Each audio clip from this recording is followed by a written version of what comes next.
परमेश्वर पिता का धन्यवाद करते हैं। आज के दिन को फिर से उसने हमारे जीवन में जोड़ा और ये अवसर दिया कि अपने जीवित परमेश्वर की महिमा कर सकें, उसके पवित्र वचन के प्रकाश में बैठें और अपने अपने जीवनों को उसके प्रकाश में देखें और इस प्रकार से और भी हम अपने प्रभु के निकट आएं। इसलिए धन्यवाद करते हैं आज के दिन के लिए, परमेश्वर के महान प्रेम के लिए, उसकी करुणा, उसकी दया के लिए, जिसके कारण से ही हम प्रतिदिन के जीवन को देख पाते हैं और इसलिए उसकी स्तुति, महिमा, तारीफ करते हैं। ऐसे परमेश्वर धन्यवाद करते हैं। और आज के दिन में जितने प्रिय भाई बहन जुड़ रहे हैं, मैं आप सबों का भी धन्यवाद करता हूँ और हर एक को प्रभु यीशु मसीह के पवित्र नाम में जय मसीह कहता हूँ। हर एक की सहायता करे परमेश्वर आज के दिन में कि हम और गंभीरता से परमेश्वर के वचन को समझ सकें, सीख सकें और उसको अपने व्यवहार में, अपने जीवन में ला सकें। आइए प्रार्थना करेंगे। प्रेमी परमेश्वर पिता, हम आपको धन्यवाद करते हैं। आज के दिन को फिर से आपने हमारे जीवन में जोड़ा, पिछले सप्ताह भर संभाला, रक्षा की और आपकी कृपा से हम आपके चरणों में हैं। आपके वचन के लिए धन्यवाद करते हैं, पवित्र आत्मा के लिए धन्यवाद करते हैं, प्रभु यीशु के लहू के लिए धन्यवाद करते हैं, क्योंकि बिना प्रभु यीशु के लहू के हम निकट नहीं आ सकते। प्रभु यीशु के लहू ही है जो हमारे हृदयों में आया और तभी हम जीवित परमेश्वर के हम निकट आ सकें। और इसलिए ये उत्तम तीनों वरदानों के लिए धन्यवाद करते हैं। स्वर्गीय वरदान है हमारे जीवन में, और कई उत्तम वरदान हैं जो आपने हमारे जीवन में दिए हैं और इसलिए धन्यवाद करते हैं। आज के दिन में प्यारे परमेश्वर, आपके पवित्र वचन को ऑनलाइन बोलने में, सुनने में, समझने में हम सबों की सहायता करे। पवित्र आत्मा हम सबों की अगुवाई करे, सिखाए, यही हमारी प्रार्थना है।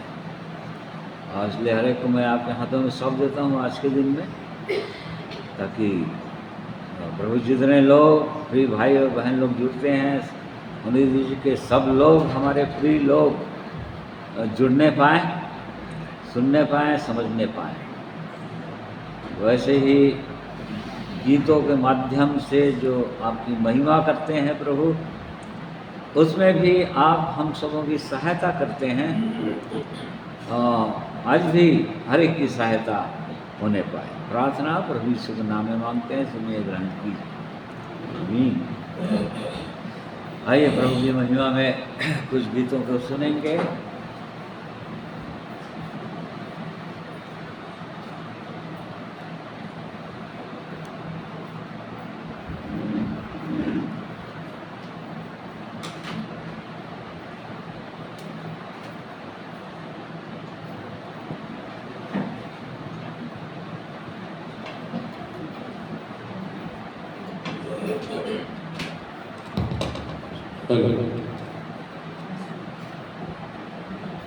प्रभु यीशु मसीह में, प्रभु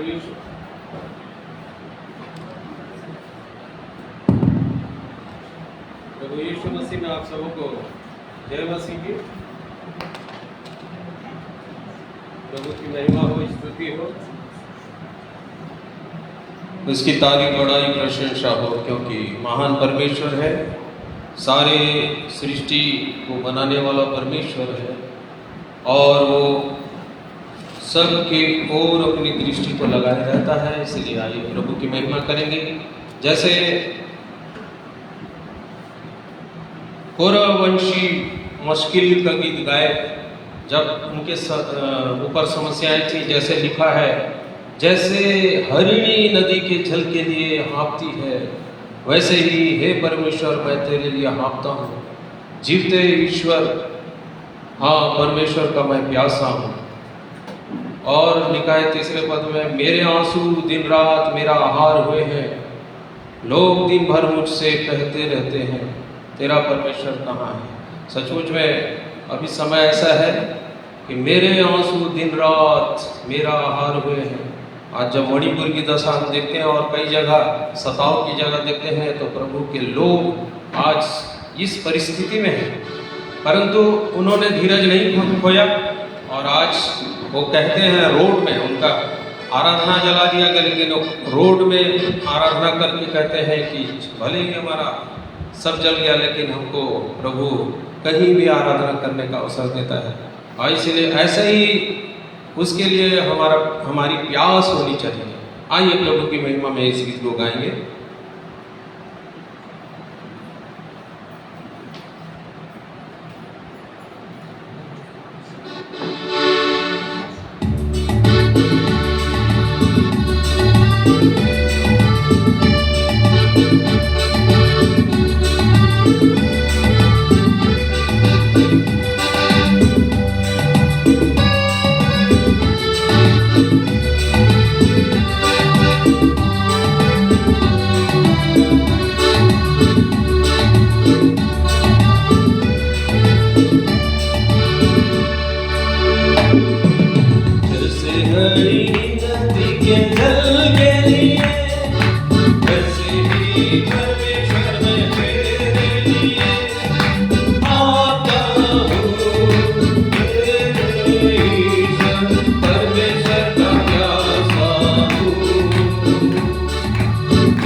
प्रभु की महिमा हो, स्तुति हो।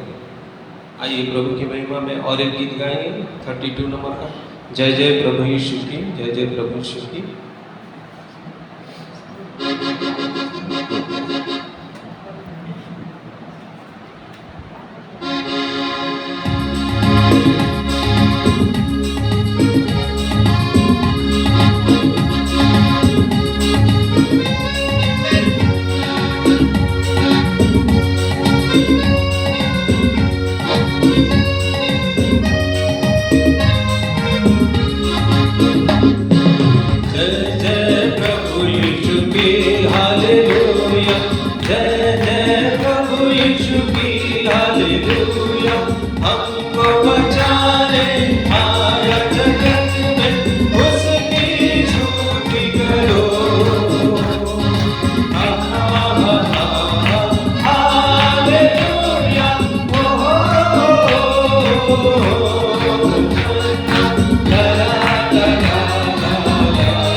तुम अपने हृदय को उसमें रहना। खून की धारा बहती सूली से जिसमें धुले सब पाप। दो लो अब तुम अपने हृदय को उसमें रहना। जय जय प्रभु यीशु की हालेलुया। जय जय प्रभु यीशु की हालेलुया। हमको बचाने आया जगत में उसकी स्तुति करो। हालेलुया। ओ ला ला ला ला ला। हालेलुया आमीन। ग्रहण करो तुम आज यीशु को प्रेम की बहती धार। उसको बना लो केवल हारा, नाव लगा लो पार। ग्रहण करो तुम आज यीशु को प्रेम की बहती धार। उसको बना लो केवल हारा, नाव लगा लो पार। जय जय प्रभु यीशु की हालेलुया। जय जय प्रभु यीशु की हालेलुया। हमको बचाने आया जगत में उसकी स्तुति करो।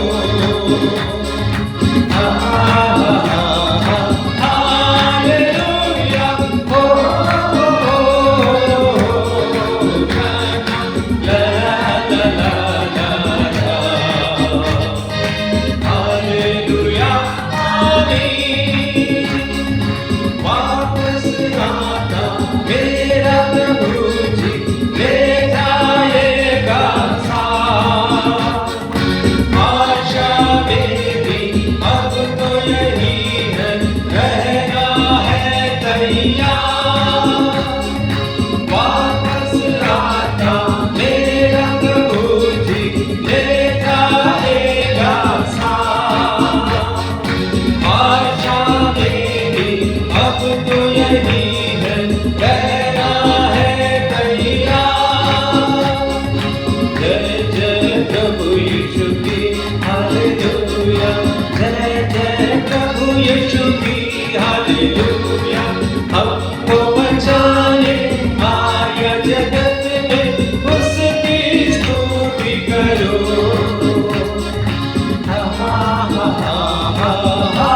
हालेलुया। ओ ला ला ला ला। हालेलुया आमीन। हरदम होके साथ यीशु की खुशी और शांति आराम। दुख बीमारी वहाँ न होगी, धन्य प्रभु का नाम। हरदम होंगे साथ यीशु के खुशी और शांति आराम।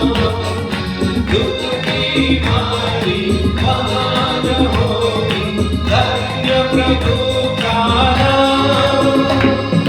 जय जय प्रभु यीशु की हालेलुया। जय जय प्रभु यीशु की हालेलुया। हमको बचाने आया जगत में उसकी स्तुति करो।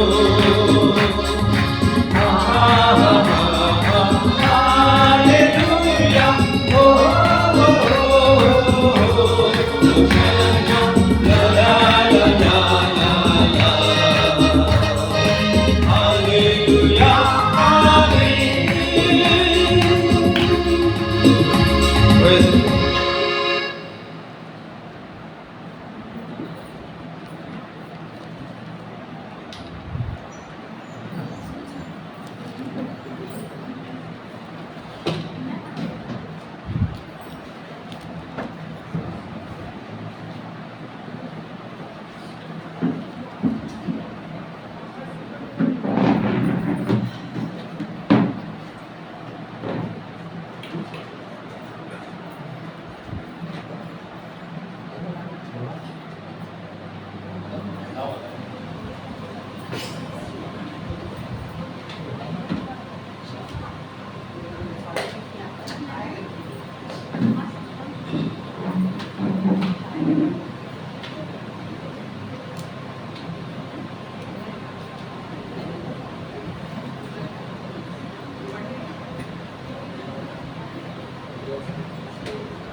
हेलो सबको जय मसीह की। आज के दिन के लिए परमेश्वर का धन्यवाद करती हूँ कि प्रभु ने आज महिमा के लिए मैं आज गीत को गा सकूँ। परमेश्वर मेरी सहायता करे।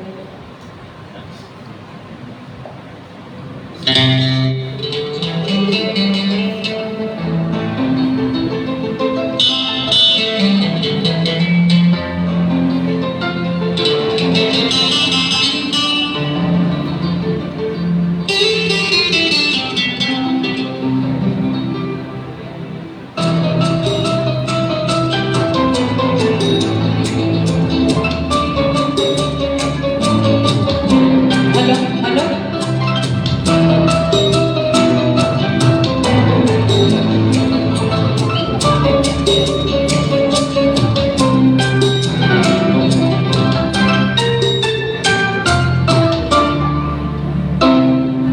तू है सर्वशक्तिमान यीशु, तू है महान, तू है सर्वशक्तिमान यीशु, तू है महान। महिमा के योग्य प्रभु तू ही है, प्रशंसा के योग्य तू ही है। महिमा के योग्य प्रभु तू ही है, प्रशंसा के योग्य तू ही है। तू है सर्वशक्तिमान यीशु, तू है महान, तू है सर्वशक्तिमान यीशु, तू है महान।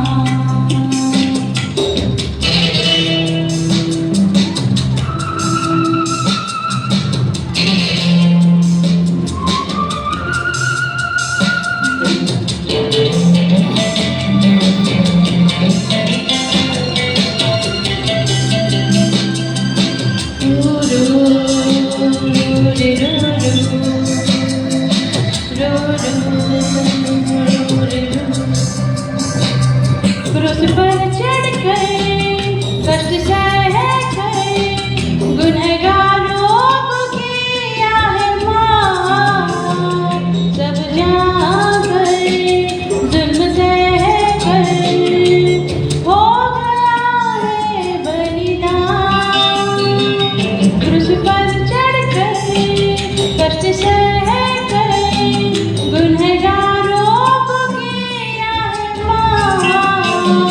सब जाकर जुल्म सहकर हो गया है बलिदान।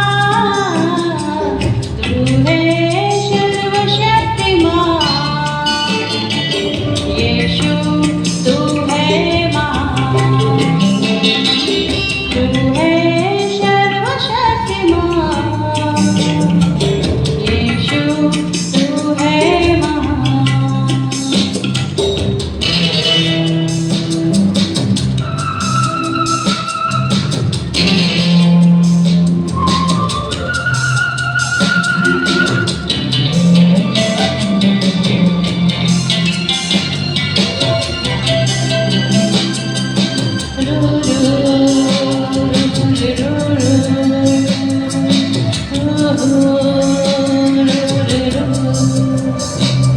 तेरी शक्ति से भरी आत्मा से, ताकि जुल्मों को हमसे हटाए।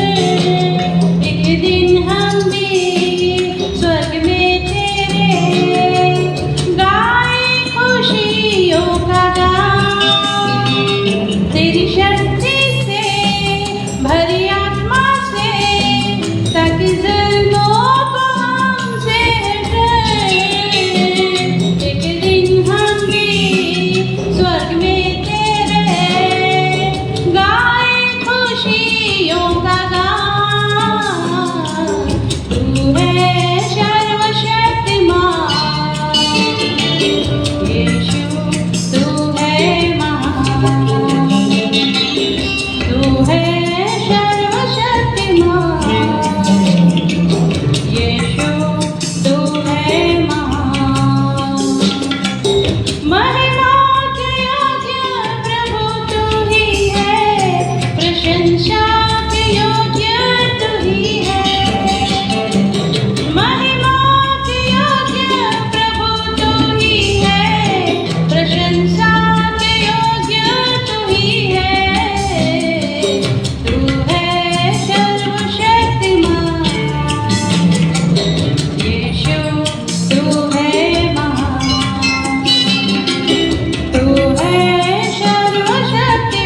परमेश्वर पिता को महिमा मिले।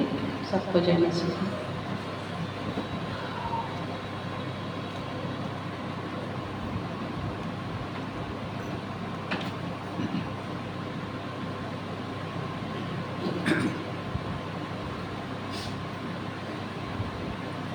परमेश्वर पिता का हम धन्यवाद करते हैं जिसने हमको ये आशा दिलाए हैं।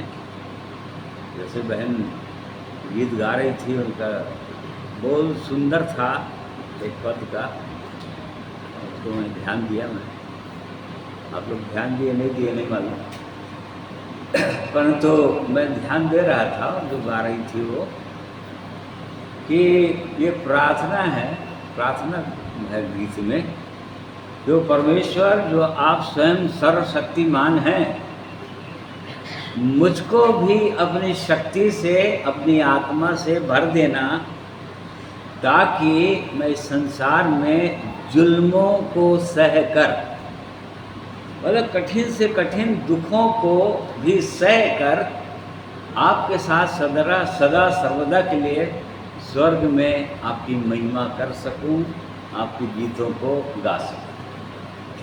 कितना सुंदर पद है ना। तो ये सच है, परमेश्वर ये अपने लोगों के लिए ऐसे ही करना चाह रहे हैं, और इसी कारण से वो प्रभु यीशु इस संसार में आए, वो परमेश्वर मनुष्य बनकर आए और बताए मनुष्य को के लिए अपना आदर्श छोड़े, मनुष्य को बताए कि कैसे चलना है, कैसे वहाँ जाना है, कैसी सेवा करना है, कैसे उसके सामर्थ्य हमारे जीवन में होना चाहिए।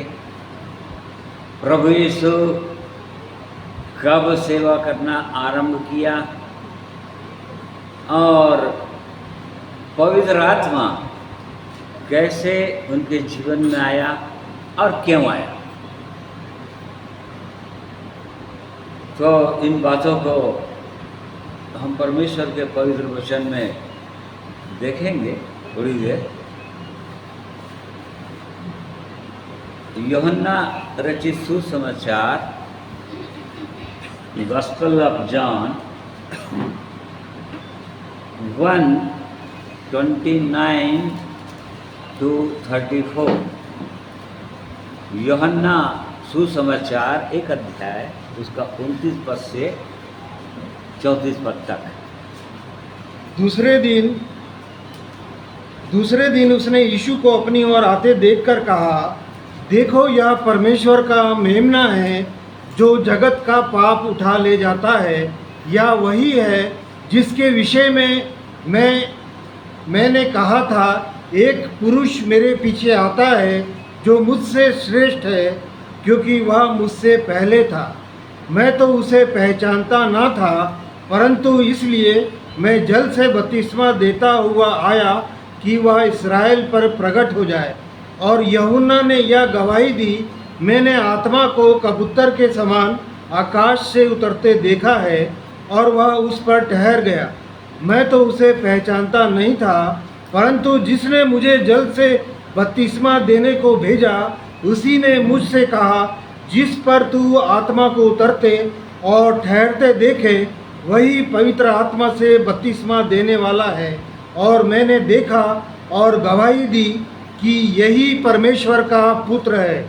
हाँ, तो यहाँ पर प्रभु यीशु का पहचान दिया है, या पहली बार यूहन्ना बपतिस्मा देने वाला जो उससे पहले भेजा गया था भविष्यवक्ता के रूप में, ताकि उसके लिए मार्ग सुधारे, प्रभु यीशु के लिए मार्ग सुधारे, मतलब मनुष्य के जीवन में आने के लिए मार्ग सुधारे।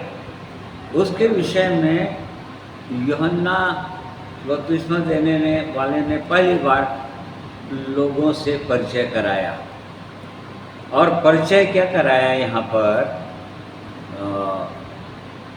इसमें 3 चीज़ें हम देखते हैं। मेन चीज़ कि वो परमेश्वर का मेमना है बोला, परिचय ये कराया लोगों से, वहाँ के फरीसियों से, याजकों महायाजकों से, कि देखो ये परमेश्वर का मेमना है। फिर यही है जो पवित्र आत्मा से बपतिस्मा देगा, मतलब पवित्र आत्मा से बपतिस्मा देने वाला, बैप्टाइजर ऑफ द होली स्पिरिट। फिर तीसरा उसने बताया कि यही परमेश्वर का पुत्र है, मतलब ये परमेश्वर का पुत्र है बोल दिया यूहन्ना। ये आगे हमने ऊपर पढ़ा था कि मैं तो उसको पहचानता नहीं था, मतलब यूहन्ना भी उसको जानता नहीं था, बस इतना उसको मिला था प्रकाशन में कि मेरे बाद जो आने वाला है वो कौन है, क्या है, उसको कुछ पता नहीं, परंतु वही होगा जो पवित्र आत्मा से बपतिस्मा देगा। इसलिए वो इस बात को बार बार बोल बोल के बपतिस्मा देते थे लोगों को, जो लोग मन फिराते थे कि मैं तो तुमको केवल जल से बपतिस्मा दे रहा हूँ, परंतु जो मेरे बाद आने वाला है वो तुमको आग और पवित्र आत्मा से बपतिस्मा देगा। तो वो पवित्र आत्मा से बपतिस्मा देने वाला, उसका नाम बताया, और तीसरा बताया कि यही परमेश्वर का पुत्र है, जो आने वाला था वो आ गया है। तो यहाँ पर कोई भी सेवा जो आरंभ हुआ प्रभु यीशु ने के द्वारा, यदि हमको यदि उसके साथ चलना है या वैसे ही सेवा करना है, तो बिल्कुल ऐसे ही उसके जीवन में उसे हम सीखना है कि कैसे प्रभु यीशु मसीह के और जीवन में पवित्र आत्मा आया, क्योंकि बिना बपतिस्मा के पवित्र आत्मा आता नहीं है, इसलिए उसको बपतिस्मा लेना था। तो यहाँ पर दो प्राणियों का भी वर्णन है, मतलब जो प्रभु यीशु से संबंधित है या एक दूसरे से संबंधित है। मेमना, लैम ऑफ गॉड, और दूसरा कबूतर लिखा है, या इंग्लिश में डॉग, कबूतर। तो ये दो प्राणियों का यहाँ पर क्या संबंध है, मतलब उसको मेमना क्यों बोल रहा है, और वो पवित्र आत्मा को डव क्यों बोल रहा है, डव के रूप में आया, उतर गया उस पर।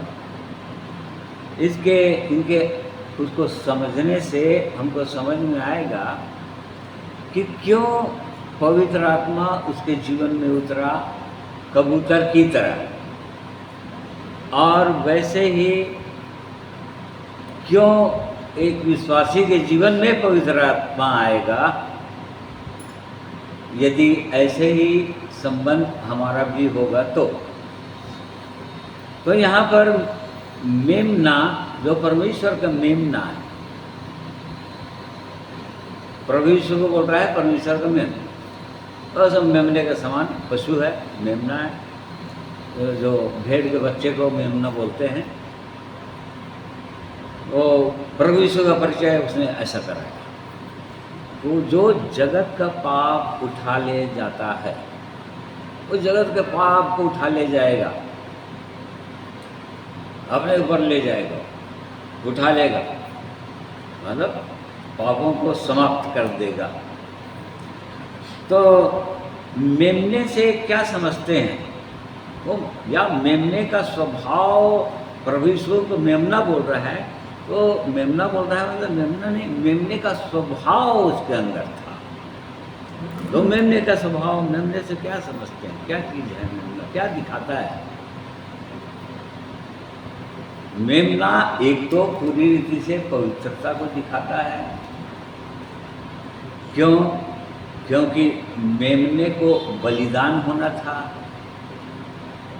पवित्र, निर्दोष, निष्कलंक मेमना, मतलब मेमना के अंदर पवित्रता को दिखा, प्योरिटी, एकदम प्योर है वो, पूरी रीति से प्योर, तभी तो बलिदान चढ़ सकता है। निर्दोष रहना चाहिए, उसको निष्कलंक रहना चाहिए। वो परमेश्वर ने पहले ही बता दिया था इस्राएलियों को, इसी द्वारा छुटकारा हो सकता है। निर्दोष होना चाहिए, निष्कलंक होना चाहिए। निर्दोष होना चाहिए कहने का मतलब उसके अंदर, उसके शरीर में, उसके स्वभाव में कोई भी दोष नहीं होना चाहिए या बीमारी नहीं होना चाहिए।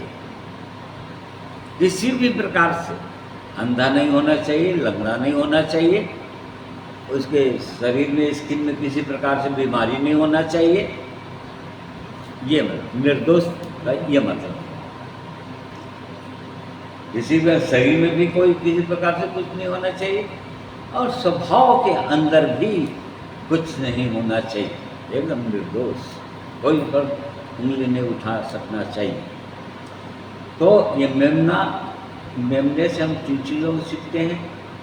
एक तो उसको प्योर होना चाहिए, निर्मल होना चाहिए, मेमना निर्मल होता है। दूसरा, वो उसको नम्र होना चाहिए, नम्र था। प्रभु यीशु के विषय में लिखा है नम्र था, या हम्बलनेस या मीकनेस। तो इतना नम्र था कि उसकी नम्रता के कारण या दीनता के कारण उसका न्याय नहीं हो पाया, दीनता के कारण उसका न्याय नहीं हो पाया। क्योंकि जब तक कोई मुलजिम है वो न्यायी के साथ कुछ बोलेगा नहीं अपने विषय में, तब तक वो न्यायी क्या, वो जो बाहर जो दूसरा बोल रहा है केवल एक जने को सुनेगा, बस दोनों की सुनकर न्यायी जो है न्याय करता है, दोनों पक्ष से सुनकर। परंतु प्रभु यीशु के विषय में लिखा है कि इतना नम्र था, दीन था कि दीनता के कारण से उसका न्याय नहीं होने पाया। वो मेमने से हम दीनता को सीखते हैं। यशायाह 53 अध्याय में इसके विषय में लिखा है कि वो सताया गया, सहता ही रहा, परंतु उसने अपना मुंह नहीं खोला। वो सहता ही रहा, उसको मारते रहे लोग, सताते रहे लोग, उस पर दोष कई प्रकार से उस पर दोष लगाते रहे, परंतु प्रभु यीशु ने अपना मुंह नहीं खोला था। शांत था वो, किसी प्रकार से शांत था, कहने का मतलब किसी प्रकार से विरोध नहीं किया उनका, प्रतिकार नहीं किया उनका। जिस प्रकार से भेड़ बद्ध होते समय और भेड़ी ऊन कतरते समय शांत रहे, शांत भेड़ी बद्ध होते समय। फिर मेमने से हम ये चीज़ सीख रहे हैं, वो उसमें प्योरिटी देख रहे हैं, पवित्रता देख रहे हैं।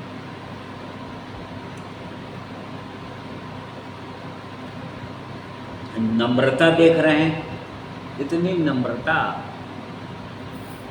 कि कोई जवाब नहीं, कोई अपने दोषारोपण करने वालों के विरोध में कोई बात नहीं, कोई एक शब्द नहीं, कोई सफाई नहीं,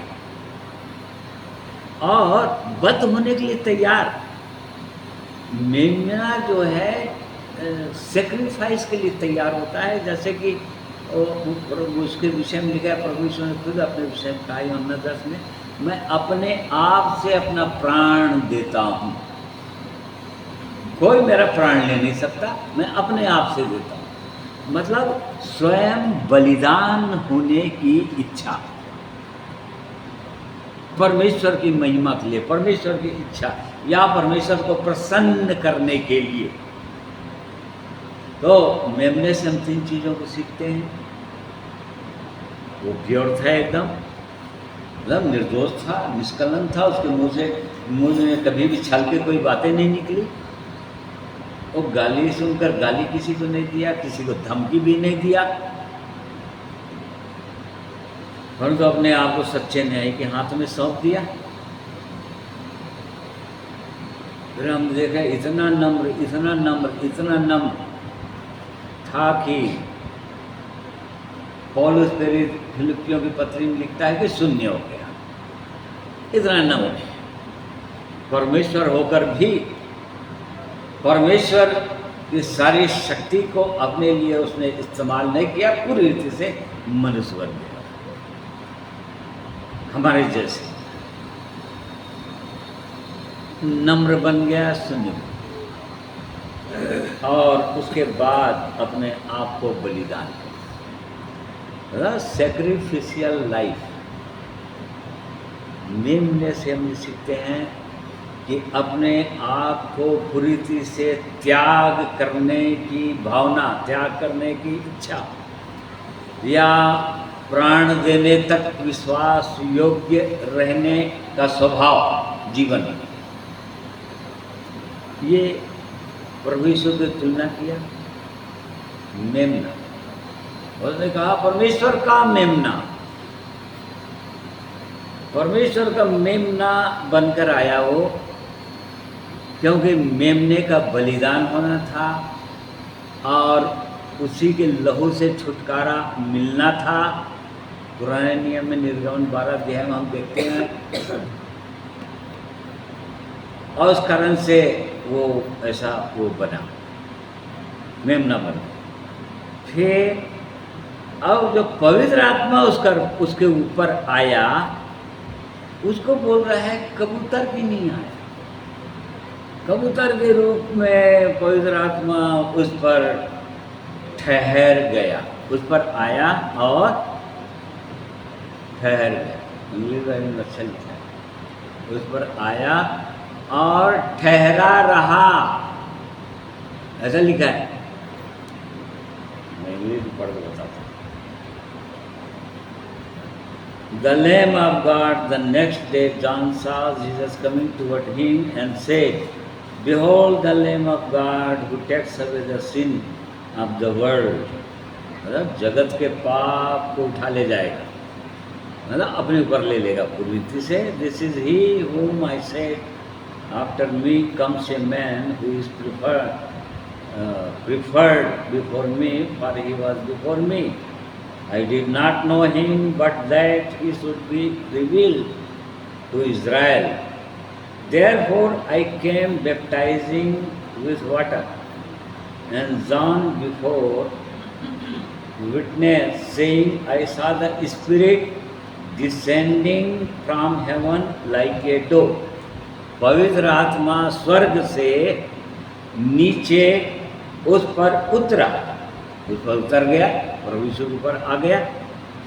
और एंड ही मतलब पवित्र आत्मा, रिमेन्ड ऑन ही मतलब पवित्र आत्मा उस पर ठहरा ही रहा। फिर उसके बाद सब गया नहीं, पवित्र आत्मा नहीं गया, कभी नहीं गया। मतलब एक बार आ गया, उसके बाद पवित्र आत्मा उस पर ठहरा ही रहा, फिर गया नहीं। तो डोव से या कबूतर से हम क्या सीखते हैं? कैसी पक्षी है वो?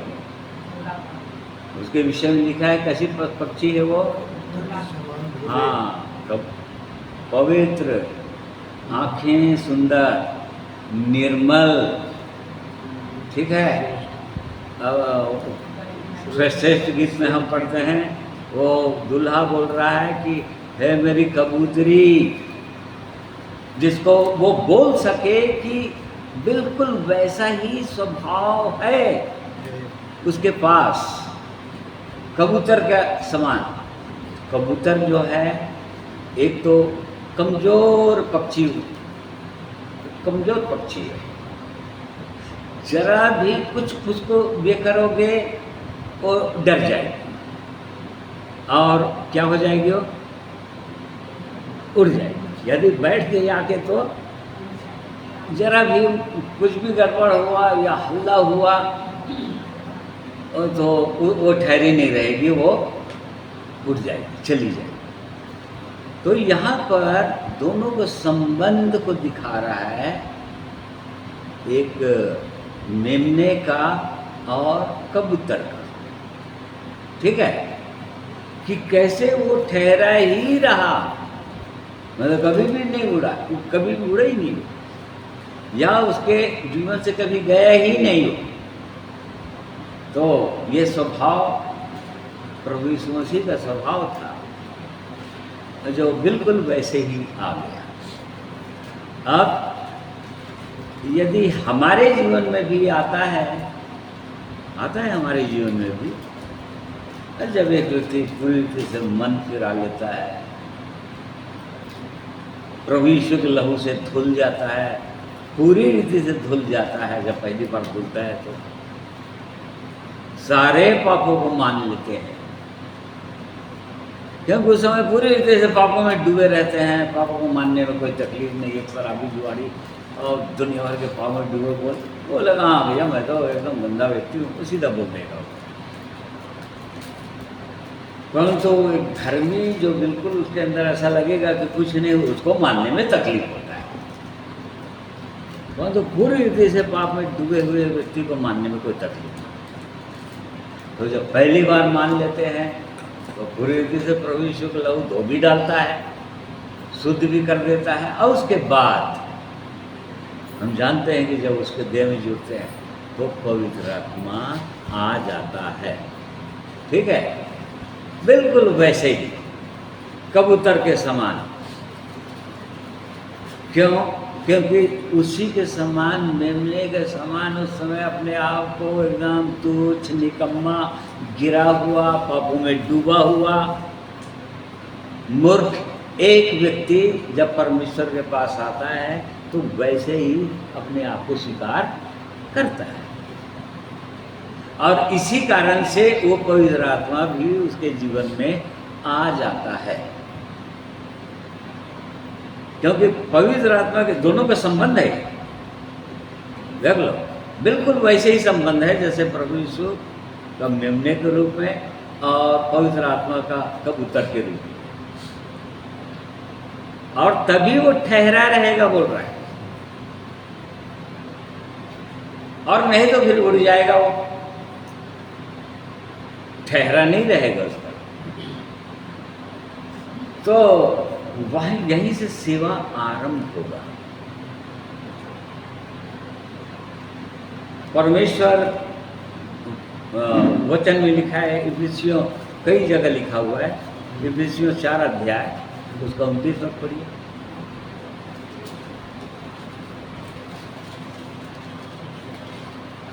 कोई गंदी बात तुम्हारे मुंह से ना निकले, पर आवश्यकता के अनुसार वही निकले जो उन्नति के लिए उत्तम हो, ताकि उससे सुनने वालों पर अनुग्रह हो। हाँ, परमेश्वर के पवित्र आत्मा को शोकित मत करो, जिससे तुम पर छुटकारे के दिन के लिए छाप दी गई है। हाँ, इसका मतलब ये पवित्र आत्मा जो है छुटकारे के दिन तक रहना चाहिए, परमेश्वर के साथ जाने के दिन तक बना रहना चाहिए, ये बोल रहा है। इसलिए कोई गंदी बात मुंह से ना निकले, ये बोल रहा है, ताकि सुनने वालों पर अनुग्रह हो जाएगा। नहीं तो सुनने वालों पर अनुग्रह इसलिए नहीं होता क्योंकि बहुत सारी गंदी बातें। अब गंदी बात कहने का मतलब एक विश्वासी जैसे संसार में जो गंदी बातें होती हैं वैसा नहीं करेगा, उसको नहीं बोल रहा है। वो तो सब पाप धुल गए, क्षमा हो गए, सब हो गए। तो गंदी बात अब क्या है, आगे पढ़ो। सब प्रकार की कड़वाहट। हाँ, ये है गंदी बात, सब प्रकार की कड़वाहट और प्रकोप और क्रोध और कलह और निंदा सब बैर भाव तुमसे दूर की। ये सब अशुद्ध बातें हैं। ये सब चीज रहेंगे तो वो कबूतर जो है रहेगा नहीं, यहाँ पर से उड़ जाएगा, शोकित हो जाएगा। वो पवित्र आत्मा ऐसे ही लोगों के जीवन में आएगा जो जिनके पास मेमने का स्वभाव हो, नम्र हो, दीन हो, टूटा हुआ हो, दुख उठाने के लिए तैयार हो, अपने आप को बलिदान करने के लिए, त्याग करने के लिए, जब जब आवश्यकता पड़े तब तब त्याग के लिए तैयार हो, यहाँ तक प्राण देने के लिए तैयार हो, बलिदान होने के लिए तैयार हो। ऐसे स्वभाव के विश्वासियों के अंदर ही वो रहेगा, बाकी किसी के यहाँ रहेगा नहीं, वो पवित्र आत्मा नहीं रहेगा, उड़ जाएगा। इसलिए वो परमेश्वर को यहाँ पर वचन में बोला कि कोई गंदी बात तुम्हारे मुंह से निकलना नहीं चाहिए, और गंदी बात ये सब है परमेश्वर की दृष्टि में। आप वो अंदर देख रहे हैं मनुष्य को, ओ जो चला आ रहा था बाप दादों से निकम्मा चाल चल, उसको तो समाप्त कर दिया प्रभु यीशु के लहू, धो डाला, शुद्ध हो गया, सब हो गया। परंतु अब ये सारी बातें होना चाहिए। और आगे एक दूसरे पर कृपालु, हाँ, ऐसा स्वभाव होना चाहिए। ये मेमने का स्वभाव है, एक दूसरे पर कृपालु और करुणामय हो, और करुणामय हो, और जैसे परमेश्वर ने मसीह में तुम्हारे अपराध क्षमा किए, वैसे ही तुम भी एक दूसरे के अपराध क्षमा करो। क्षमा का जीवन हो पूरी रीति से, जैसे कि मसीह ने तुम्हारे सब अपराधों पापों को क्षमा कर दिए, तभी इस जीवन को पाए। यदि क्षमा नहीं हुआ रहता तो कोई इस जीवन को नहीं पाता है। वो परमेश्वर सारे पापों को क्षमा कर दिया, अपने ऊपर ले लिया, बलिदान हो गया क्रूस पर, और सब मिट गए। अब बोल रहा है कबूतर आ गया, पवित्र आत्मा कबूतर के नहीं आ गया, जीवन में आ गया। अब उसको बने रहना चाहिए अंत तक, क्योंकि प्रभु ने ऐसा कहा था, वो सर्वदा तुम्हारे साथ रहेगा, सर्वदा रहेगा, तुम्हारे साथ सर्वदा रहेगा। इसका ये मतलब एक कदापि मतलब नहीं होता है। बहुत से सारे विश्वासी लोग ऐसा समझते भी हैं कि एक बार पवित्र आत्मा आ गया तो सदा, प्रभु ने कहा सर्वदा तुम्हारे साथ रहेगा, वो जाएगा ही नहीं, चाहे कैसे भी जीवन जीते रहो। नहीं, ऐसा नहीं है। यहाँ प्रभु यीशु के साथ प्रभु यीशु का जीवन वैसा था, और इस कारण से इसीलिए तो दो प्राणियों से कबूतर है, उनसे वो समझा रहे हैं यहाँ पर क्यों ठहरा कबूतर की नहीं, क्यों आया पवित्र आत्मा, और किसके ऊपर आया। तो जब ऐसा स्वभाव रहेगा तभी रहेगा, नहीं तो नहीं रहेगा। और यहीं से कोई भी सेवा या कोई भी जीवन, चलने का जीवन, सेवा मतलब जैसे प्रचार कर रहे हैं वही लोग सेवा कर रहे हैं, ऐसा कुछ नहीं है। प्रभु यीशु से किसी ने पूछा था यूहन्ना 6 अध्याय में, हे प्रभु हम तेरा कार्य करने के लिए क्या करें, परमेश्वर का कार्य करने के लिए हम क्या करें, या परमेश्वर की सेवा करने के लिए क्या करें? तो क्या क्या बताया था? यीशु ने उन्हें उत्तर दिया, परमेश्वर का कार्य यह है कि तुम उस पर जिसे उसने भेजा है विश्वास करो। ये तो परमेश्वर का कार्य है, यही तो सेवा है। उस पर विश्वास करो। विश्वास करो कहने का मतलब यहाँ पर विश्वास का गहरा अर्थ, मतलब विश्वास करो, विश्वास करके, विश्वास करो कहने का मतलब वो जो बोल रहा है, जहाँ ले जाना चाह रहा है वहाँ पर चलो। तो इब्राहिम विश्वास से आज्ञा मानकर, विश्वास करो कहने का मतलब आज्ञाकारी बनो, उसकी आज्ञाकारी बनो उससे। तो यहीं से सेवा आरंभ होता है। जैसे कि प्रभु यीशु ने कैसे सेवा आरंभ किया मालूम है? हाँ, पढ़ो लूका 4 अध्याय। उसका 17 पद से पढ़िए। यशायाह हाँ पढ़ो। हाँ वही यशायाह भविष्यवक्ता की पुस्तक उसे दी गई और उसने पुस्तक खोलकर वह जगह निकाली जहाँ यह लिखा था, प्रभु का आत्मा मुझ पर है, इसलिए कि उसने कंगालों को सुसमाचार सुनाने के लिए मेरा अभिषेक किया है, और मुझे इसलिए भेजा है कि बंदियों को छुटकारे का और अंधों को दृष्टि पाने का सुसमाचार प्रचार करूं, और कुचले हुओं को छुड़ाऊं, और प्रभु के प्रसन्न रहने के वर्ष का प्रचार करूं। और तब उसने पुस्तक बंद करके सेवक के हाथ में दे दी और बैठ गया, और आराधनालय के सब लोगों देखो ये आरंभ था। इससे पहले प्रभु यीशु ने कोई आश्चर्य काम नहीं किया था। फिर से पढ़ी 17 पद क्या लिखा है। यशायाह भविष्यवक्ता की पुस्तक उसे दी गई और उसने पुस्तक खोलकर वह जगह निकाली जहाँ पर यह लिखा था, प्रभु का आत्मा मुझ पर है। हाँ देखो, जब तक तो परमेश्वर का आत्मा किसी के अंदर ना हो, अर्थात पवित्र आत्मा या पवित्र आत्मा का अभिषेक किसी के अंदर ना हो, वो तो आगे सेवा कर ही नहीं सकता। प्रभु यीशु भी इससे पहले कहीं पर भी सेवा नहीं लिखा है उनका। जब तक पवित्र आत्मा प्रभु यीशु के अंदर नहीं आया, वो बपतिस्मा लेने के बाद कबूतर की नाई आकर जब तक नहीं ठहरा, तब तक प्रभु यीशु सेवा के लिए निकले ही नहीं, कहीं नहीं गए।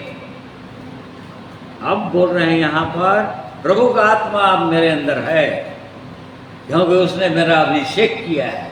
काहे के लिए अभिषेक किया? सुसमाचार सुनाने के लिए। देखो, ऐसे सुसमाचार कभी भी नहीं होता है। सुसमाचार से न सुनाना है, किसी को भी बताना है प्रभु यीशु के प्रेम के विषय में और क्रूस की कथा के विषय में।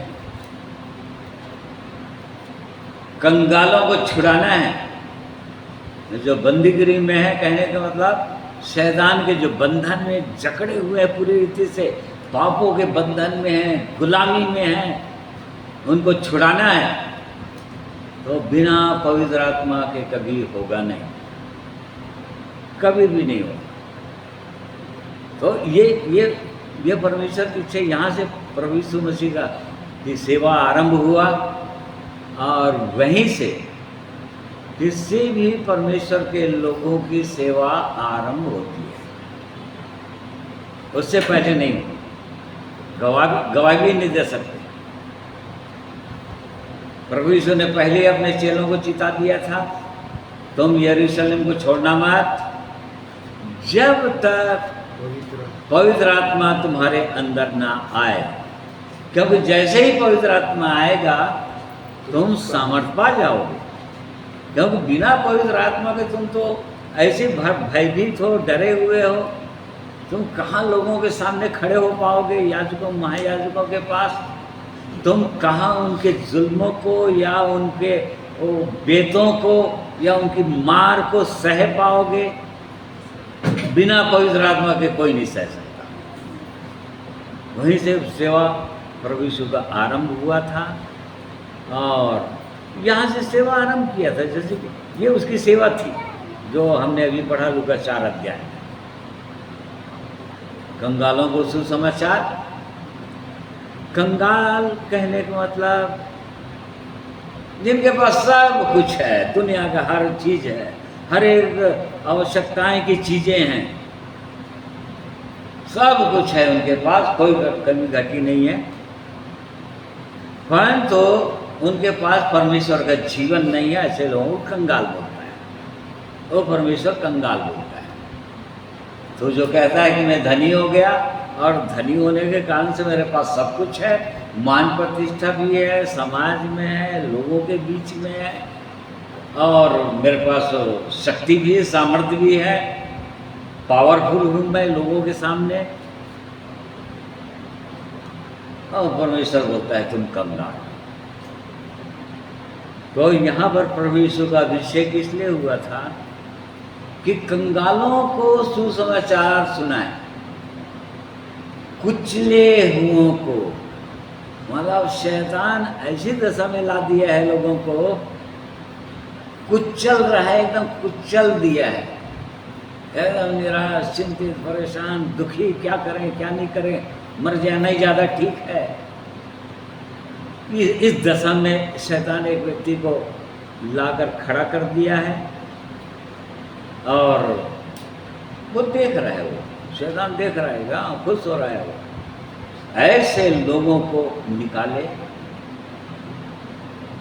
और परमेश्वर के प्रसन्न होने का वर्ष अर्थात 1000 वर्षीय राज्य का भी प्रचार करे, इसके लिए मेरा अभिषेक हुआ बोला। और तब यहाँ से उनकी सेवा आरंभ हुई। इससे पहले कोई सेवा आरंभ नहीं किया। जैसे पवित्र आत्मा से भरा हुआ आया, उसके बाद भी सेवा आरंभ नहीं हुआ। उसके बाद तो शैतान के सामने खड़ा होना था उनको, उनकी परीक्षाएं होनी थी, उन पर जय, शैतान पर जय पाना था। और जैसे ही शैतान पर जय पा गया तो पवित्र आत्मा और सामर्थ्य से भर गया था। और तब उसके बाद तुरंत कई आश्चर्य कम कर दिया। पतरस की सास ज्वर से पीड़ित थी बहुत ज़्यादा, और तुरंत ज्वर खत्म, उसकी सेवा टहल करने लगी। और उसके बाद और लगातार सेवा करते रहे। प्रेरितों का 10 अध्याय उसका 38 पद, यहाँ पर प्रभु यीशु की गवाही है। मतलब प्रभु यीशु क्या करते रहे 33.5 साल तक, या विशेषकर 3.5 साल तक क्या करते रहे। मतलब पवित्र आत्मा का अभिषेक पाने के बाद प्रभु यीशु क्या किए, यहाँ पर लिखा हुआ। परमेश्वर ने किस रीति से यीशु नासरी को पवित्र आत्मा और सामर्थ्य से अभिषेक किया, वह भलाई करता और सब को जो शैतान के सताए हुए थे अच्छा करता फिरा, क्योंकि परमेश्वर उसके साथ था। ना देखिए यहाँ पर क्या बोल रहा है, फिर से पढ़ो भाई। परमेश्वर ने किस रीति से यीशु नासरी को पवित्र आत्मा और सामर्थ्य से अभिषेक किया। देखो, परमेश्वर ने पहले तो पवित्र आत्मा और सामर्थ्य से उसका अभिषेक कर दिया, तभी वो भलाई कर सकता था, तभी वो गिरते हुओं को उठा सकता था, अंधों को आंखें दे सकता था, हजारों को भूखों को रोटी से तृप्त कर सकता था। इसके पहले कभी भी नहीं। उसको पवित्र आत्मा और सामर्थ्य से परिपूर्ण होना था। परमेश्वर ने काम कर दिया, फिर परमेश्वर उसके संग संग था, परमेश्वर भी उसके संग संग था, क्योंकि परमेश्वर उसके साथ था। और इसी कारण से वो भलाई करता फिरा, केवल भलाई करता फिरा लोगों की, जब तक 3.5 साल विशेष लोगों की भलाई करता फिरा। और जितने लोग शैतान के सताए हुए थे, जितने लोग शैतान के सताए हुए थे, कहने का मतलब शैतान के सताए हुए थे, सारी दुनिया के लोग थे। हर व्यक्ति शैतान का सताया हुआ है, शैतान के राज्य में है, शैतान उनके ऊपर प्रभुता कर रहा है। परंतु यहाँ पर लूका लिख रहा है, जितने लोग शैतान के सताए हुए थे उनको अच्छा करता फिर, अर्थात जितने लोग इस बात को अनुभव कर रहे थे या स्वीकार कर रहे थे कि हे प्रभु, मेरे अंदर ये दुष्टात्मा काम कर रहा है, शैतान मुझको इस प्रकार से मुझको सता रहा है, मुझको तंग कर रहा है, जो लोग वो प्रभु यीशु के पास आए उनको वो ठीक करता फिरा। बाकी लोगों को ठीक नहीं हुए। जो लोग प्रभु यीशु के पास आए, नहीं तो नहीं, सताए हुए, शैतान सता रहा था। शैतान बांध कर रखा था एक कुबड़ी स्त्री को 16 साल से, लूका 13 ध्यान दिया, 13 साल से शैतान जो इसको बांध रखा था, ऐसा लिखा है। कैसे बांध दिया था? ऐसा बांध दिया था कि लगातार लगातार कुबी होते होते इस स्थिति में आ गई थी कि जरा भी खड़ी हो नहीं सकती थी। लेकिन आराधना जाना छोड़ी नहीं थी, आराधना बराबर जाती थी। और तब सप्त के दिन प्रभु यीशु उस आराधनालय में चले गए और देखे कि वो पुकार रही है, वो अंदर से आ गई प्रभु यीशु के पास। और प्रभु यीशु ने कहा, जा तेरी बीमारी दूर हो गई, खत्म, खड़ी हो गई।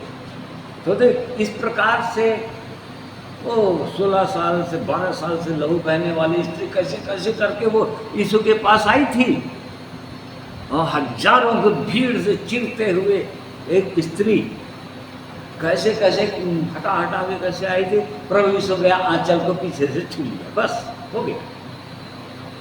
क्योंकि विश्वास था उसका, उसके हृदय के अंदर विश्वास था। वो कहती थी अपने मन में बार बार, यदि मैं उसके वस्त्र को ही छू लूंगी तो मैं चंगी। तो छूने से पहले बार बार वो बोलती थी, उसके हृदय के अंदर ये विश्वास था। और वो विश्वास जो है प्रभु यीशु के चरणों में वो ले आया, उसका विश्वास। भीड़ भाड़ से कैसे भी करके वहां तक पहुंच गए, प्रभु यीशु के पास तक चंगी हो गई। बाकी लोग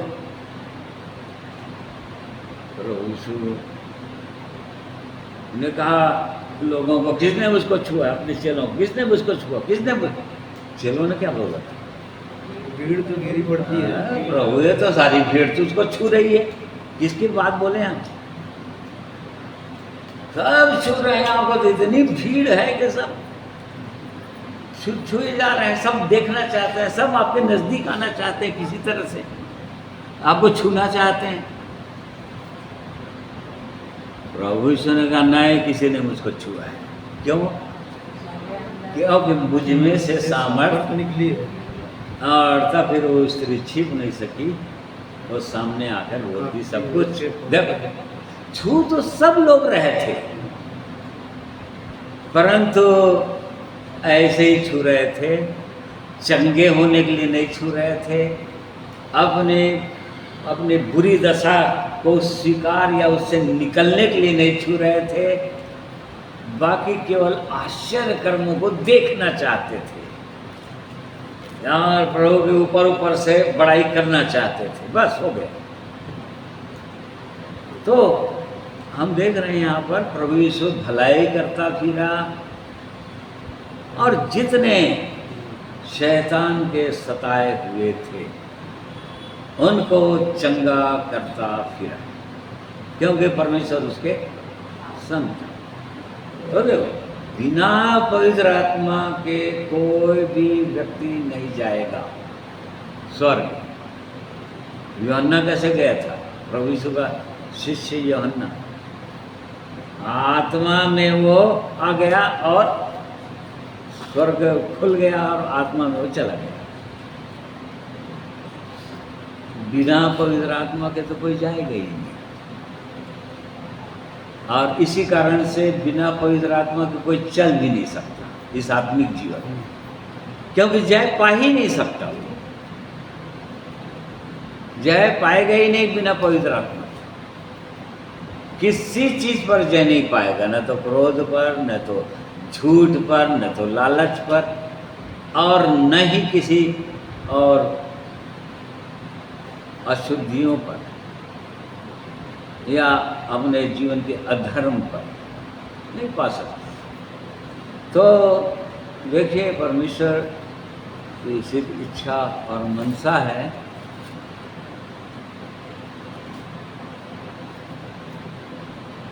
कि हमको भी जांचना चाहिए।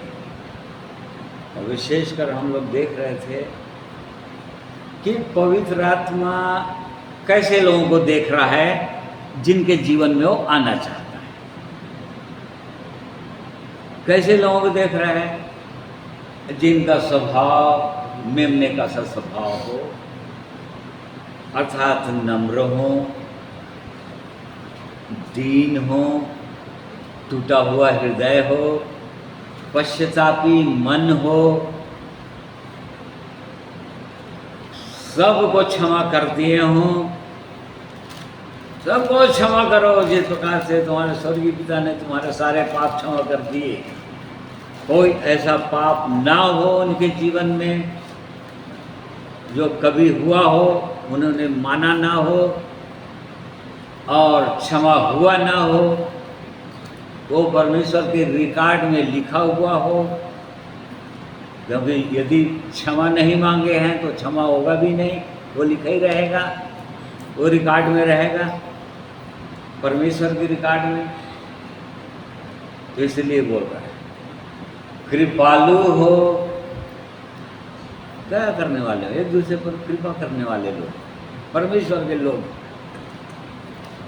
ऐसे जीवन हो, कोई गंदी बात तुम्हारे मुंह से निकलने ना पाए, परंतु उन्नति के लिए आवश्यकता के अनुसार वही निकले जो उन्नति के लिए। उन्नति के लिए कौन सी उन्नति? शारीरिक उन्नति, भौतिक उन्नति नहीं, आत्मिक जीवन में ऊपर उठने के लिए आवश्यक हो वही बातें मुंह से निकली। और नहीं तो क्या होगा? पवित्र आत्मा शोभित हो जाएगा, अर्थात वो कबूतर उड़ जाएगा, कबूतर रहेगा नहीं। या पौलुस थिस्सलुनीकियों को लिखते समय कहा पवित्र आत्मा को ना बुझाओ, पवित्र आत्मा बुझ जाएगा, पवित्र आत्मा को दुखी कर दोगे बहुत ज़्यादा, वो एक किनारे हो जाएगा, क्योंकि जबरन करता नहीं वो केवल बोलते रहेगा, देव द्वार के सामने मैं खड़ा हूँ, खटखटा रहा हूँ, खोलोगे तो आ जाऊँ। यदि नहीं खोलोगे तो आएगा ही। खोलना मतलब अपने पापों को मानना, अपने जो भी अधर्म है हृदय के अंदर, या पाप मतलब बड़े बड़े पाप नहीं, वो बड़े बड़े पाप तो क्षमा हो गए, वो काम नहीं करते विश्वासी लोग। अब इधर स्वभाव के जो है, इस शरीर में जो है, सेल्फ लाइफ जो है, वो वाला पाप जैसे जैसे प्रभु का नजदीक आते जाएंगे एक एक पाप और दिखते जाएगा। ये एक साथ नहीं दिखेगा, जैसे प्रकाश में आएंगे थोड़ा और दिखेगा, थोड़ा और नजदीक आएंगे, वो दूर से दिख रहा है तो थोड़ा बहुत अंधेरा दूर हुआ है तो कुछ कुछ बड़ा बड़ा चीज, पत्थर उत्थर जैसे बड़ा पत्थर दिख गया उसको मान लिए। अब जैसे जैसे प्रकाश और निकट आते जाएंगे तो और छोटी छोटी चीजें जो अंधकार में नहीं दिख रही थी वो भी दिखना शुरू हो जाएगी। और उसको मानते चले जाओ, छोड़ते चले जाओ, प्रभु यीशु के लोग भूलते चले जाओ, इस प्रकार से। तो ये परमेश्वर की सिद्ध इच्छा मनसा है प्रिय भाइयों और बहनों। वो इस प्रकार से संबंध रखना चाहता है।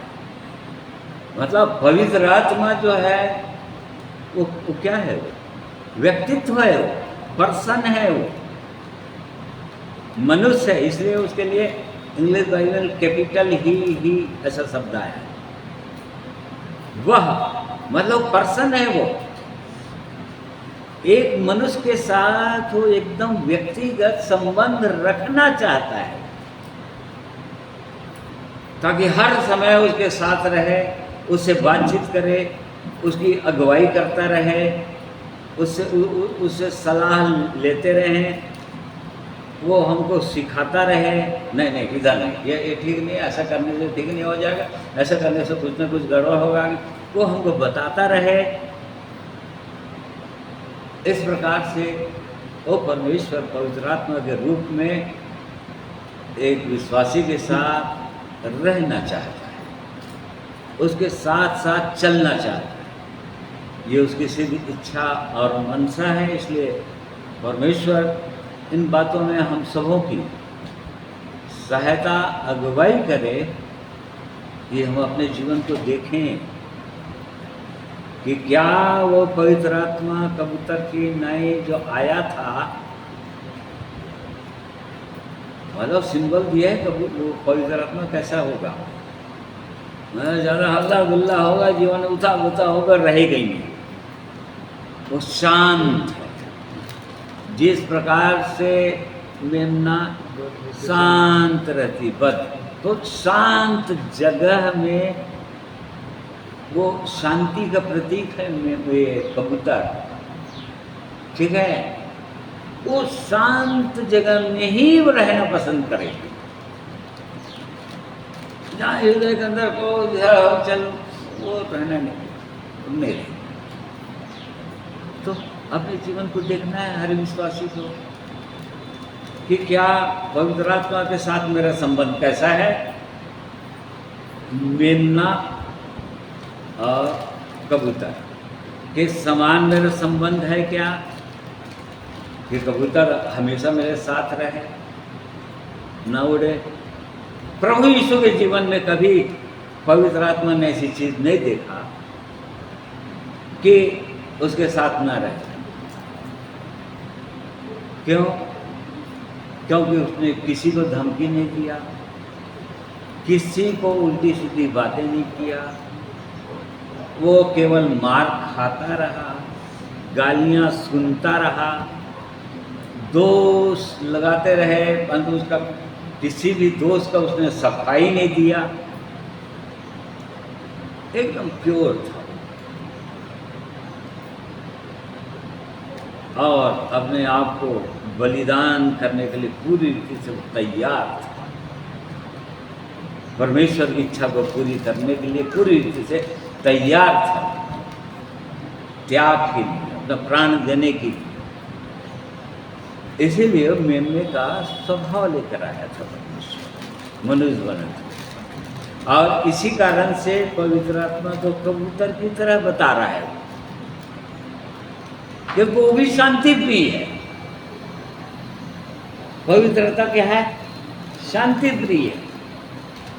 तो वहाँ पर लिखा है, पौलुस ने कहा कुरिन्थियों कलीसिया को, वो शांति का परमेश्वर है जो तुम्हारे अंदर आएगा, तुम्हारे अंदर हृदय के अंदर शांति होगी, तभी वो रहेगा तुम्हारे साथ, नहीं तो नहीं रहेगा। क्योंकि वो शांति का परमेश्वर है। तुम एक दूसरे झगड़ा लड़ाई करते रहोगे, वो बोलेगा वो तुम्हारे साथ रहेगा, नहीं रहेगा, वो चला जाएगा, शोभित हो जाएगा। और एक बार चला गया तो तुरंत आएगा भी नहीं, एकदम तुरंत आ जाएगा ऐसा भी नहीं, आने में भी टाइम लगेगा। उसके लिए भी गिड़गिड़ाना पड़ेगा, दीन होना पड़ेगा, रोना पड़ेगा, और तब देखेगा कि हाँ फिर से दीन हो गया। तब वो पवित्र आत्मा आएगा, जरूर फिर से आ जाएगा, परंतु बिल्कुल वैसे ही जीवन होगा। तो परमेश्वर का हम धन्यवाद करते हैं उसके अद्भुत महान प्रेम के लिए, उसके पवित्र वचन के लिए। और इसके द्वारा परमेश्वर ने चाहा कि हम जांचें कि क्या हमारा स्वभाव ऐसी है। पौलुस ने क्या कहा फिलिपियों को, जैसा मसीह यीशु का स्वभाव था वैसे ही तुम्हारा भी स्वभाव हो। पतरस ने क्या कहा, जैसा कि तुम्हारा बुलाने वाला पवित्र है वैसे ही अपने सारे चाल चलन में पवित्र बनो। वो सब कुछ बता दिया, उसका स्वभाव ऐसा रहेगा तो परमेश्वर तुम्हारे संग संग चलेगा। फिर वो शांति का परमेश्वर है, वो चलेगा, वो रहेगा। तो परमेश्वर का हम धन्यवाद करते हैं उसके पवित्र वचन के लिए कि वो चाहता है कि उसके लोग बिल्कुल उसके समान बन जाए। यही तो टारगेट है हमारा, यही तो वो हमारा निशाना है या लक्ष्य है। परमेश्वर का बुलाने का उद्देश्य ही यही है, वो अपने पुत्र के समान बना देना चाहता है ऐसे पृथ्वी पर, और दिखा देना चाहता है लोगों को, ये देखो मेरे लोग ऐसे होंगे, मेरे लोग आपस में प्रेम करेंगे। इसलिए चेलों को उसने प्रभु यीशु ने कहा, जब तुम आपस में प्रेम करोगे तब लोग जानेंगे कि तुम मेरे चेले हो, और नहीं तुम और किसी दूसरे के चेले हो सकते हो। या तो इस जीवन में आने के बाद भी तुम शैतान को ही फॉलो करते हो, अर्थात झूठ बोलते हो, लालच करते हो, गंदी गंदी बातें करते हो, और प्रभु यीशु के चेले तो हो नहीं। तो यह परमेश्वर की सीधी इच्छा मंशा है। इसलिए परमेश्वर ने वचनों के द्वारा हमारी सहायता करे। आइए एक गीत और सुनेंगे और उसके बाद प्रार्थना के साथ इस संगति को समाप्त करें।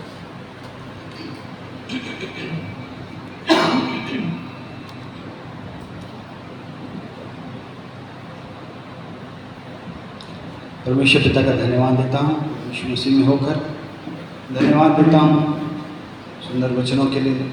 सचमुच में परमेश्वर का वचन अद्भुत है और भेदों से भरा हुआ है। परमेश्वर पिता का धन्यवाद देता हूँ, ऐसे अद्भुत वचनों को परमेश्वर ने हम जैसे कुछ मनुष्यों पर प्रकट किया है जिनकी कोई भी योग्यता नहीं है। इसलिए ऐसे महान परमेश्वर का मैं हृदय से धन्यवाद देता हूँ और एक गीत को गाना चाहता हूँ। मेरे प्रिय, बहुत ही सुंदर गीत है, बहुत ही पुराना गीत है। आप लोगों को शायद ये गीत आता भी होगा, आप सुने भी होंगे, फिर भी यदि आप आता है तो फिर से इस गीत को सुनेंगे। गीत के बोल है, खूबसूरत है मसीह तू, किस कलम रंग से लिखूं, तेरे चेहरे पे है जो बात, होठों से कैसे कहूँ। सचमुच में हमारा परमेश्वर अद्भुत है और वो परमेश्वर ऐसा विराट है, ऐसा महान है कि एक मनुष्य उस महान परमेश्वर को अपने शब्दों से बयां कर पाना उसके लिए मुश्किल है। जिसे किसी ने गीत में ढाला है, इस गीत को मैं गाकर परमेश्वर पिता की स्तुति करना चाहता हूँ।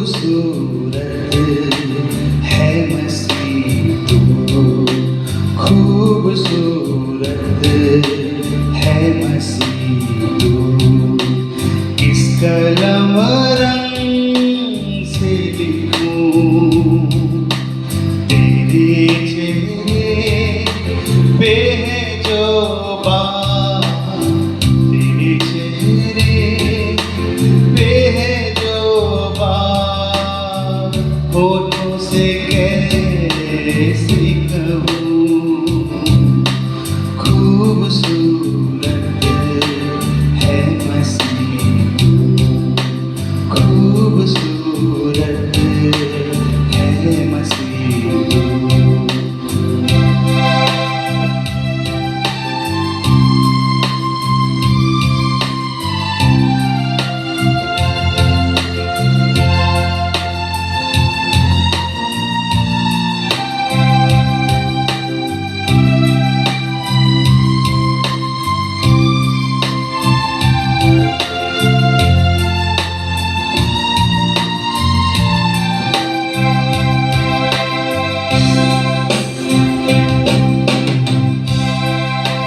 दिल तो डूबे फिर से डूबे तेरी मोहब्बत में, दिल तो डूबे फिर से डूबे तेरी मोहब्बत में, तेरा चेहरा जो ना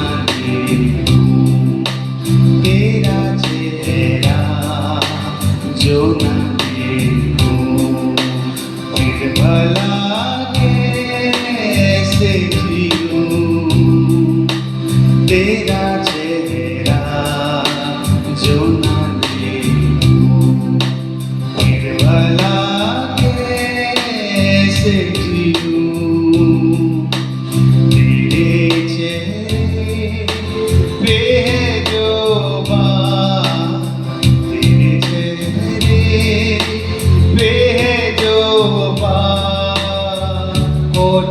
से कैसे कहूँ, खूबसूरत है मसीह, खूबसूरत है मसीह।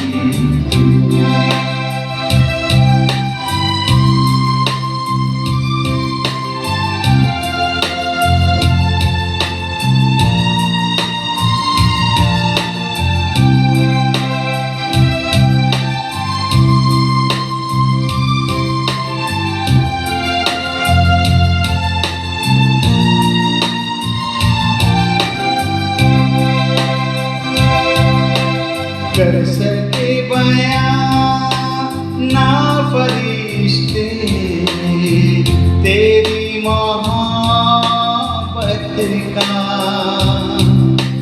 कर सके बयां ना फरिश्ते तेरी मोहब्बत का। मैं तो माटी हूँ दो पल की, मैं तो माटी हूँ दो पल की, मैं करूँ तो कैसे करूँ, मैं तो माटी हूँ दो पल की, मैं करूँ तो कैसे करूँ।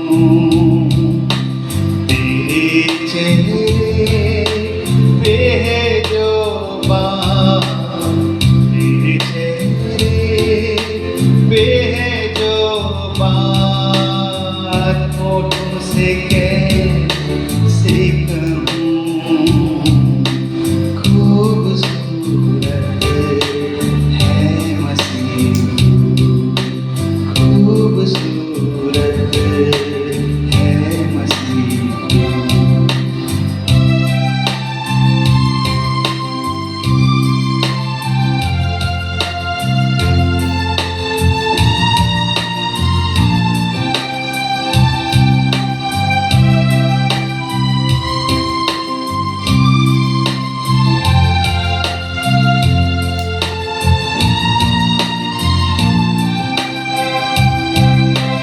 कितने खुद से यहाँ लो, नजर में प्यार नहीं, कितने खुद से यहाँ लो, नजर में प्यार नहीं। मर ही जाऊं जो मैं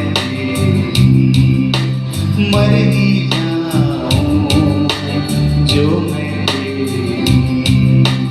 एक नजर से दूर रहूं, मर ही जाऊं जो मैं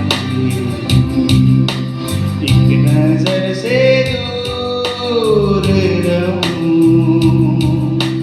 तेरे चेहरे पे है जो बात, तेरे चेहरे पे है जो बात, होठों से कैसे कहूँ, खूबसूरत है मसीह, खूबसूरत है मसीह। किस कलम रंग से लिखूं, तेरे चेहरे पे जो बात, तेरे चेहरे पे जो बात, होठों से कैसे लिखूं, खूबसूरत है मसीह, खूबसूरत है मसीह।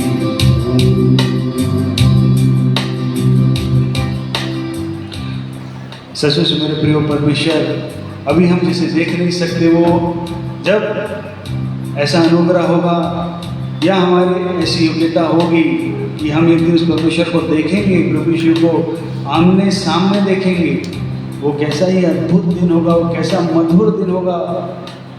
एक सिर्फ इसको कल्पना करने से ही जब इतना आनंद मिलता है, तो जिस दिन हम सचमुच में उस परमेश्वर को देखेंगे, वो दिन कैसा अद्भुत होगा, वो परमेश्वर कितना सुंदर होगा, कैसा खूबसूरत होगा, ये हम देख पाएंगे। इसलिए परमेश्वर ने अभी ये समय हमें दिया है कि हम उस परमेश्वर को देखने के लिए, उससे मिलने के लिए अपने आप को तैयार करें, ताकि हमारी आशा एक दिन अवश्य ही पूरी हो। परमेश्वर हम सभी की सहायता करे कि हम इस संसार में शरीर में रहते हुए अपनी तैयारी करें कि हम एक दिन इस परमेश्वर से मिल पाएं। आप सबों को जय मसीह।